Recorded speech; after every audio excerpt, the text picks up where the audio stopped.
So, ito yung life messages guys. Time for a nap at saka Treasure Island mga kapiksi. So, ito guys, time for a nap. Ibig sabihin ito, magpahinga din kayo mga kapiksi. No? Pag may time, kailangan nyo mag-recharge, mag-replenish ng inyong energy guys. Especially kapag ka-feeling nyo mabigat na yung pakiramdam nyo, sobrang stress, maraming worries, maraming anxieties guys. No?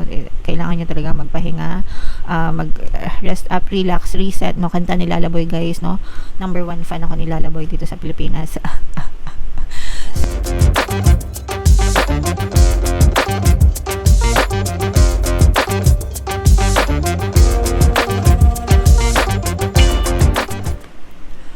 Hello guys, hello Libra, welcome back to Pinoy Pixie Tarot. Ang pamagat ng episode natin for tonight is OOTM, Oracle of the Month, para ngayong November para sa Libra, Sun, Moon, Rising Sign, and Venus. So, meron tayong tatlong set ng decks dito guys. Ito yung para sa spiritual message nyo, ito yung para sa life messages, and ito naman yung sa love life mga kapiksi. So, kung ano na lang yung makaresonate guys, take that message kasi hindi lahat ng mensahe ay mag-resonate sa inyo Libra. So, unahin natin yung spiritual message guys. So, yeah. Be clear about where you are putting your focus right now. Focus on your desired outcome. You have everything within to create the life of your dreams. Stop doubting yourself for once. This is your time. We've got you. So, ito guys, paulit-ulit yung naririnig sa akin na mag-focus kayo sa mga desires nyo. Mag-focus kayo dun sa mga bagay na gusto nyo instead dun sa mga bagay na ayaw nyo mga kapiksi. Remember guys, whatever you focus on manifests. Okay? Whatever you focus on manifests. Kung ano yung fino-focus ng attention nyo, yun yung nagmamanifest sa buhay nyo because your attention, your energy flows where your attention goes. Ibig sabihin, kung saan nakafocus yung attention nyo, yung energy nyo doon nagfo-flow. That is why palagi ko kayong sinasabihan na think positive, think positive, think positive. Focus on your desires, focus on your goals, focus on your dreams. Kasi the more na nagfo-focus kayo then guys, yun yung mapupush out sa inyong physical reality. When it comes to manifestation, we manifest everything guys. Hindi lang yung gusto natin, pero pati yung hindi natin gusto, nagma-manifest din siya kapag fino-focus natin yung attention natin doon sa mga bagay na ayaw natin mga kapiksi. Okay? Yung iba dyan nagtataka, bakit kapiksi ayaw mag-manifest nung desires ko? Ginagawa ko naman lahat. Masipag naman ako, nagdadasal naman ako. Ang tanong, ano yung focus ng attention mo? Nagma-manifest ka nga ng desires mo, pero ang iniisip mo naman, ubod ng kanigahan, ubod ng opposite ng gusto mo. So, kung ano yung fino-focus ng attention nyo guys, whether it's positive or negative, whether yan yung desire nyo or yun yung ayaw nyo, as long as nakafocus yung attention nyo dyan, yung energy nyo doon din bubuhos, and yun din yung magmamanifest sa physical reality nyo mga kapiksi. Okay? That's why again, paulit-ulit ko sinasabi sa inyo guys, focus on your desires, focus on your goals, on your dreams mga kapiksi, para yun yung ma-push out sa physical reality. Kasi that's why in-encourage ko kayo mag-affirm, money come to me, palagi ko may pera, palagi ko nagkakapera.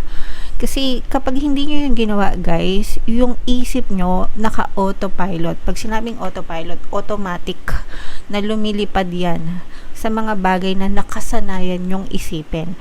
And kung nasanay ka mag-isip ng problema, nasanay ka mag-isip ng nega, mga kapiksi, automatic yung isip mo mag-autopilot yan doon magfo-focus yung attention ng isip mo. And therefore, yun din yung paulit-ulit na mangyayari sa buhay nyo. Nagets nyo ba guys? So, it's very important for you guys to build a habit, as in pagkagising nyo pa lang, anong focus ng attention nyo when you wake up in the morning, and make sure na all throughout the day, kalabitin nyo yung sarili nyo guys, no? Anong fino-focus ng attention ko, saan ako naka-focus ng attention, anong iniisip ko, anong iisipin ko. Kailangan maging conscious kayo guys, kasi we have 60,000 thoughts per day, and sometimes or most of the time naka-automatic yan mga kapiksi, lalo na pag sanay kayong mag-isip ng nega.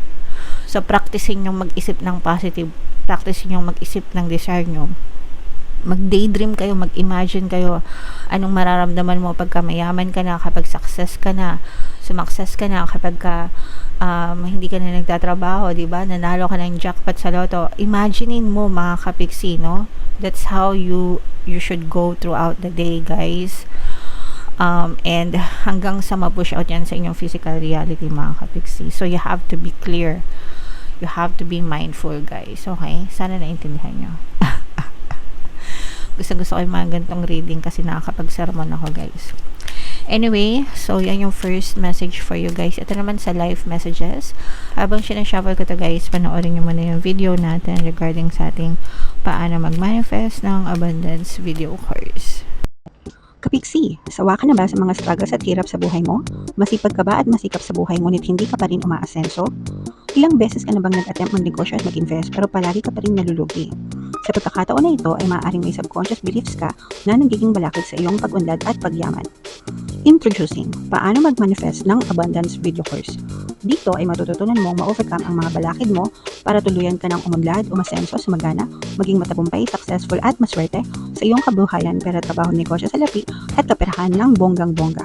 Dali, mag-send na ng email sa pinoypixitaro@gmail.com at simulan na ang iyong pagyaman ngayon. Alright, so sa lahat ng gusto mag-avail ng course, guys, ng flash sa screen nyo, meron tayong paano mag-manifest ng abundance video course, paano mawala ang third party at magkaroon ng harmonious na relationship, paano pabalikin si ex, revise breakup.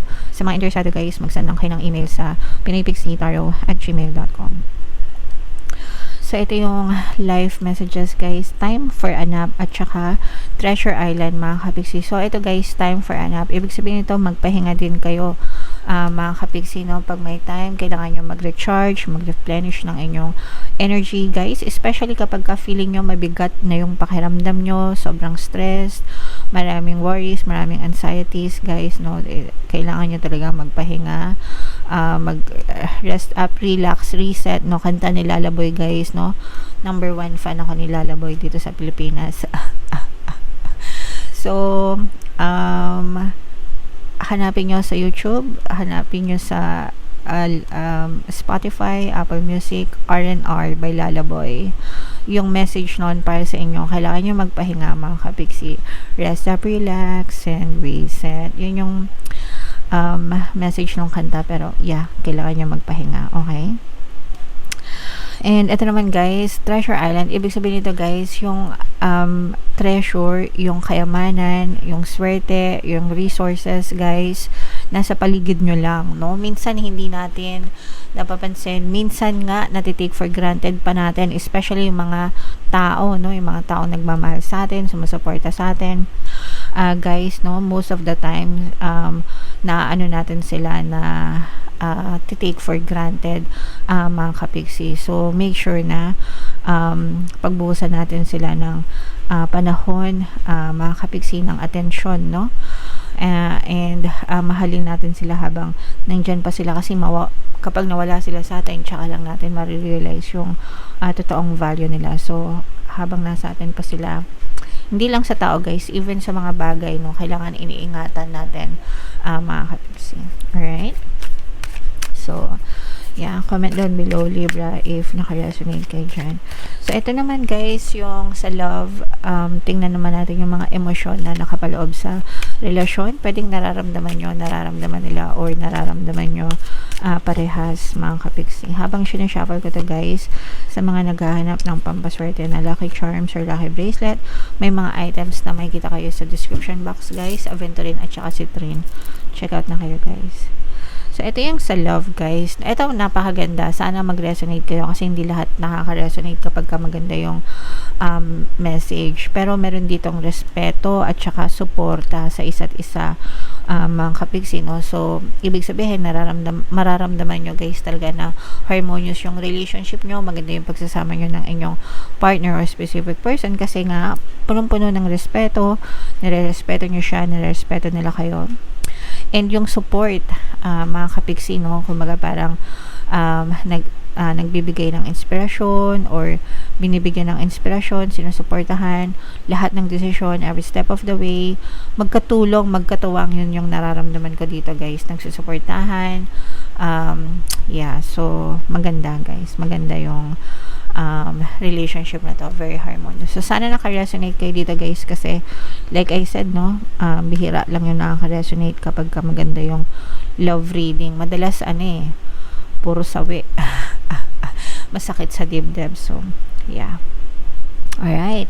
So, comment down below, Libra, if feeling nyo naka-resonate kayo dyan. And kung saan message kayo naka-resonate, guys, dito ba sa spiritual, dito ba sa life, or dito ba sa love life, guys, comment down below, mga kapigsi. And for more tarot readings, ito yung ating 2026 kapalaran, guys. Panoorin nyo na. Ito naman yung ating success stories ng paano mag-manifest ng abundance video course. Click here to subscribe, guys. Thank you for liking, sharing, and subscribing. See you next time. I love you all. Have a nice day. Bye-bye.